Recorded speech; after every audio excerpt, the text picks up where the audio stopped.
The weekly code quiz.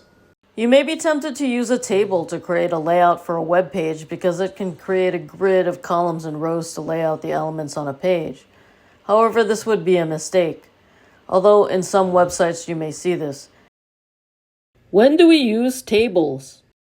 Tables should solely be used to present data in a tabular form. When a table is encountered by a screen reader, the reader will announce to the user that there is a table with a certain number of columns and rows. This additional information will distract the user from the content, and in addition, the table may be read in a way that would not make sense for the content being presented. Instead, you should be using the CSS to style the layout of your page.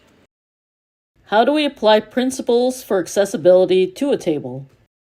When applying principles for accessibility to your table, you would want to include a header to identify to a user what data is being presented.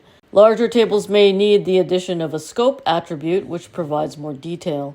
And finally, you would want to add a table caption to give the user information on how best to understand the content in the table. Presented by Designers Learn Code.